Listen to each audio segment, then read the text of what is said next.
Good morning, everyone. How are you? To another Lives Hogs vlog, and the T20 is underway. What a weekend of cricket, and Pakistan versus New Zealand. That's coming up in a couple of days. Pakistan versus India was the one that we have been waiting for, and what a ripper it was. So let's not waste any time and get into some of the points that I want to bring up, then get to your questions. Roll bumper, please, Shubs.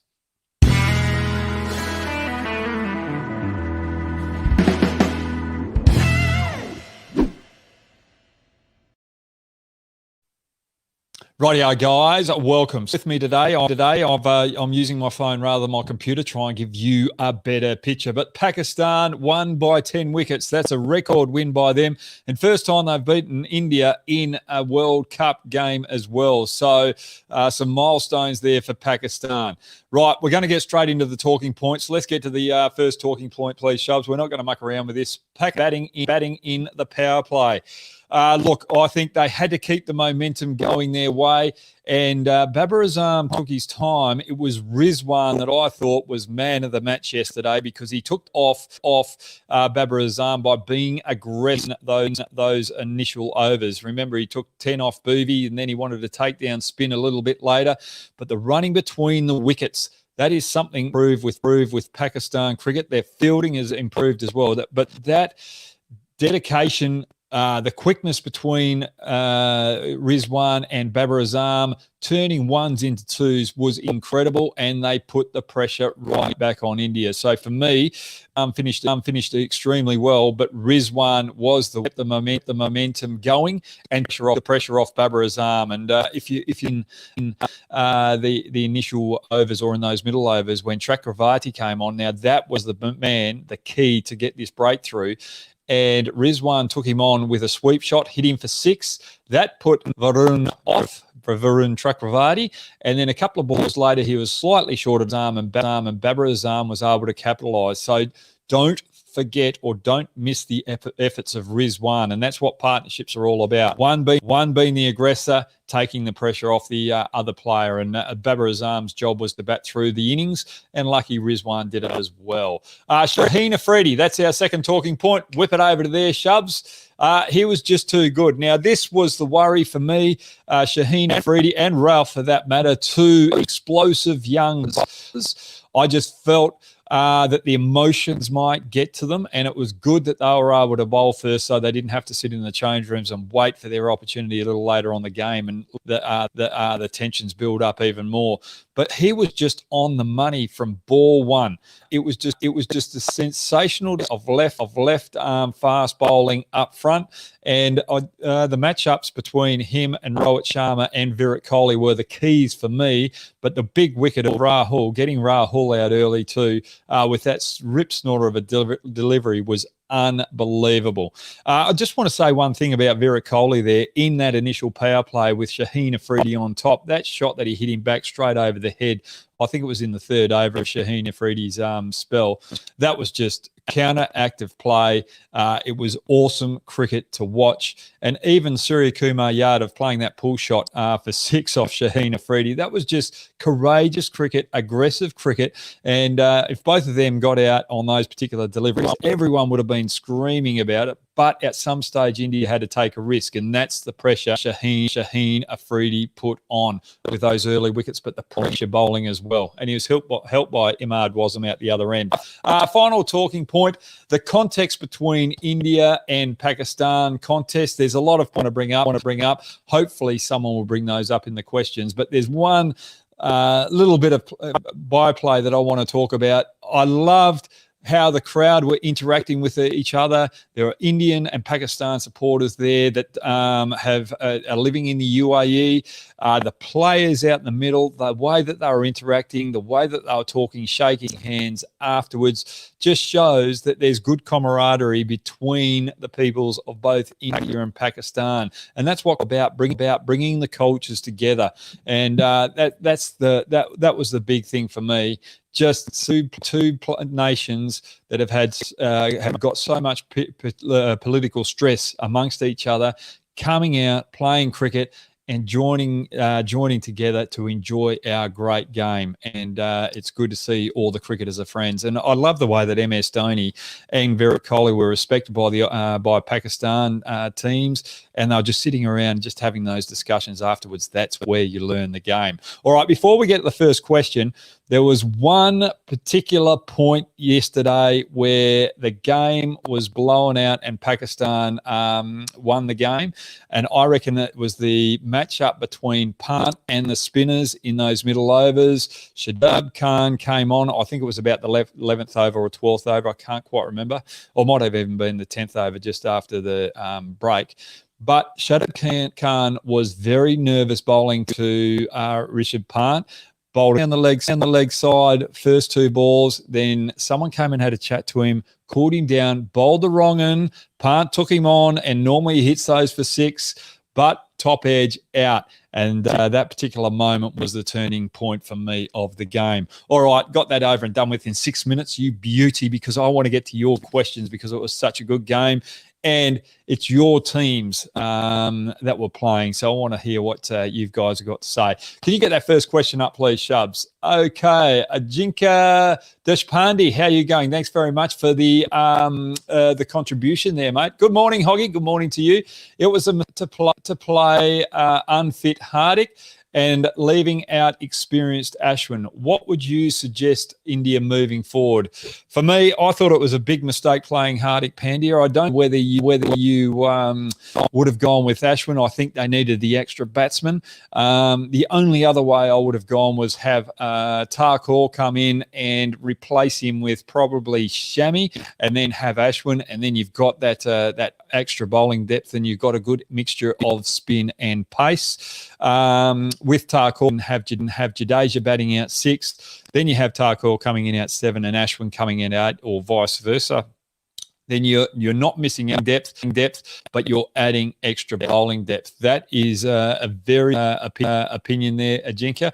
Totally agree with you. And I think India have got so much weight on Hardik Pandya that you just can't play him line batter for me. He's got to be bowling, otherwise he shouldn't be in the team. He's got a lot of talent, but he's just not a frontline batter. Good question there, Ajinka. Question, please, Shubs.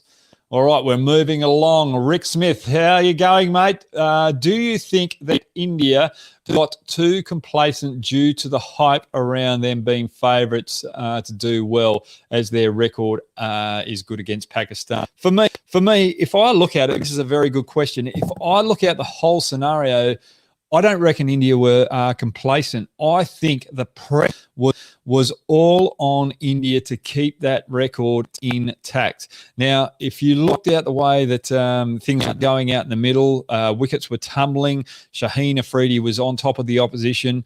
What I saw on the sidelines was a Rohit Sharma that was a little nervous. He was moving around a lot more than what he was standing up on a wall, then he was sitting down. Then I was looking at the reactions of Boomerang and the way that he was talking to his teammates up there in the bench. I just felt he was a little nervous, more nervous than what I've seen of him. And just looking at the other players around there as well, there was slight changes in body language of India sitting on the sidelines. You could just see that tension, that nervousness. And look, this is a big game. It's a tension game. And if through experience playing World Cups for Australia, going out there as favourites, the pressure on you mounts, and sometimes it just doesn't go your way. And I just felt for the bowlers like Boomer, Shami, Bhuvi, as well as Arun Chakravarti, and seeing Pakistan dominate the Indian batsmen, they would have been having to go out there expecting to do the same thing. Think India chased the game with the ball looking for wickets rather than keeping pressure on and making the batsmen make the mistake. So I don't think India were that complacent, Ricky. Thanks very much for that question. Thanks, Rick Smith. Thanks very much for joining me. Next question, Sam Colgan. How are you going, mate? Ask Hoggy. Hey, Hoggy, how are you doing? I'm going great, mate. Do you see Ishant Kishan making the 11 for the next game? If so, who for? Look, I thought we're very well balanced. I think Ishan Kishan could come in for Hardik Pandya if they want to go with an extra frontline batsman. But other than that, I don't think he'll fit into that particular lineup. I think they've got to still go with Surya Kumar Yadav. I just think he's probably got more going for him in the range of shots that he's got. The ability to take on both fast bowling and spin bowling from the get-go. And I just think he might be a little better in the field than him as well. For me, I think they've got the bowling attack if they match it up to have Ishan Kishan batting out number 6. But I think the head is that they're playing New Zealand next. They're going to be a little jittery in the selection room. They're going to be nervous because they know that if they don't beat New Zealand, that could be the tournament over. So there's some big decisions to make. I don't think Hardik Pandya can play. I think what they've got to do is back Jadeja to bat 6, Thakur to bat 7, and Ashwin to bat 8, and still stick with the top 5 that they've got, because that top 5 generally go out and do the job. And I think SHAHEEN Afridi is a lot quicker than the New Zealand bowlers as well, especially those bowlers that swing the ball. SHAHEEN Afridi was something different. So I think India can go in with confidence next game that the openers aren't going to be under as much pressure. And you've got to remember that they've got, I think, 4 or 5 days before the next game to rejuvenate and get their minds switched on to the next contest. So I think it's all in favour. I don't think we need to panic too much and think about bringing Ishan Kishan in. You don't want to make too many changes. But good question there, Sam Colgan. I know where you're thinking, and there's no wrong or right answer. They could go with Ishan Kishan to come in for Surya Kumar Yadav, because both of them have been in and out of form over the last couple of months, especially during that IPL. Next question, please, Shubs. Can we get that up, please? Sachin Cordy, I hope that's right. Yep, Sachin Cordy.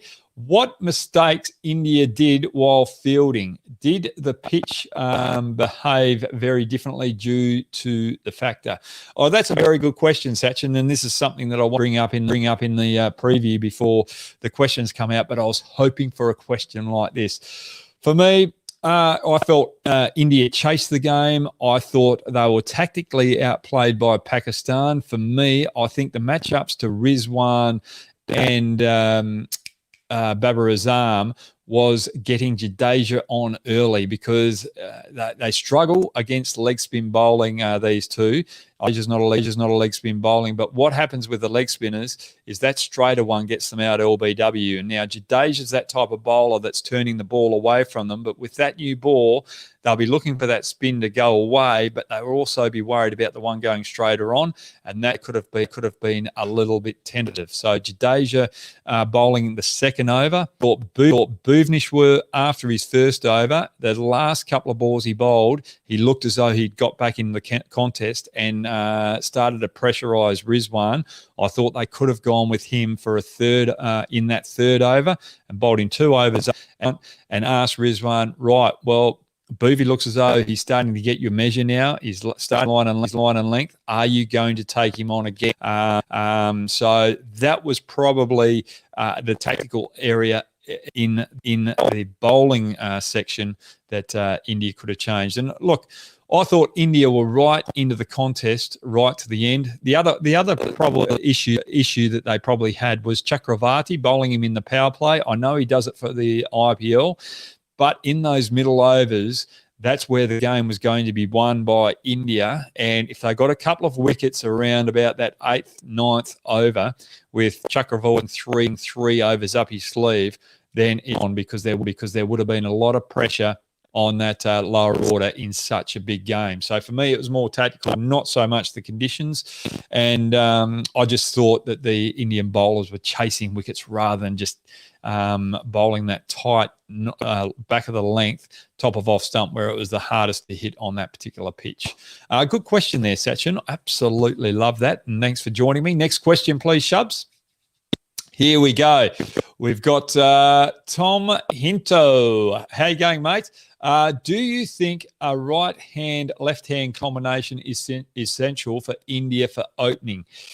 Look, we've had one game that hasn't worked, and that was just because of a fiery SHAHEEN Afridi just had the ball on a string early on. It was swinging, bowling out pace.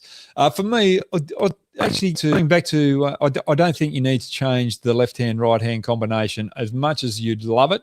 I think Rahul and Rowett are a formidable combination. They average, I think, 49 together. Had a very good clip. I think Shikhar Dhawan has done a fantastic job for India, but I just don't think his strike rate at international cricket up the top of the order was good enough in the latter stages of his career. So I think that's why they've gone with Rahul rather than Shikhar Dhawan. And I'm not taking anything against Darwin. Absolutely love him. He's done a wonderful, wonderful job, as I said. But I just think the game's moved on. You need more aggressive cricketers out the top. Where was I going with that? SHAHEEN Afridi, Rahul, Rohit Sharma. I just looked at his body language off field and the way that he was on field as well. Remember that India have been in a bio-bubble scenario a while. I just think something was playing on his mind last night. And look, as a sportsman, as anyone, if you go to work or do anything on the back of the mind that's happened earlier on in the day, sometimes that just takes that percentage off the performance of trying to do out that particular moment. So for me, I just was on the back of the mind of Rohit Sharma yesterday, and I just don't think he was. I just think that might have been affecting him. Yes, he would have been out there trying to be 100% focused, but there was just seemed to be something there fighting in his mind, just to be present, 100% present on that moment. And we all go through it, and sometimes we just can't get those things out of his mind. And that's what I think. So I think the next game, Rohit and Rahul are going to have a massive partnership against New Zealand. So don't worry about that, Tommy. Okay, next question, please. Shubs. Srinath, how you going? Ask Hoggy, do you think that captaincy pressure on Virat Kohli is significantly lowering his batting strike rate? No, not really. I think Virat Kohli batted extremely well. And I think he did the same role as Babar Azam. The thing with Babar Azam, he wasn't losing wickets around him. Virat Kohli was losing wickets, and he needed to be there at the end. I think where the trouble was yesterday was when Pant got out against the spin. And look, you can't have a crack out Pant because that's what he does. He's aggressive against spin, and that's his role job. Every now and then it's not going to come off. And yesterday, Shahid Khan had the luck go on his way. So for me, I just think that particular moment with the luck going Pakistan's way caused Virat Kohli just to have a slightly more slower strike rate. And look, he was set up out that back end to bat against a very inexperienced bowler in Ralph on the last over. He was just lucky that SHAHEEN Afridi got him out before that last over, and that score could have been an extra 15, 20 runs on the board. Even an extra 10, 15 runs on that scorecard would have been a lot of pressure on Pakistan and could have made a difference in the back of the minds of the Pakistan batsmen. So for me, I don't think the captaincy is causing that slower strike rate in his batting. One thing with his captaincy, I just think sometimes every now and then he's just got to be careful with his body language, because we know that he's very excitable. He can be very aggressive, but every now and then he was talking to his bowler, and my wife brought it up actually, and Boomer was coming on, and he looked at him and he had the aggressive eyes, and he said something to Boomer, and Shaw goes, "Gee whiz, that didn't look good," and that caught my eye. That sense, and as a player, you just want to make sure, as a player, you just want to make sure that your captain sort of is giving a message, but has the same facial expressions to get the right message across. And I just think every now and then Virat Kohli, just has the message going there, but the facial expressions tell a different story every now and then, and that's because he's excited, he's passionate about it, and he's caught up in the moment. And it was such a big game, and just seeing that record of Pakistan finally winning one against India in a World Cup game would have been eating at him as well, and would have been eating at all the other teammates as well. So there's a lot of pressure building up in this particular game. And as I said, India weren't complacent. It was more the pressure that caused the downfall yesterday for India. So they had more pressure on them than Pakistan. Next question, please, Shubs. The questions here today are sensational. Crick Legends, how are you going, mate? Is Bhuvi form and consistency a major concern for India? Would you be tempted to bring in Shadil in place of Bhuvaneshwar Kumar in the next game? Look, it's a tough one.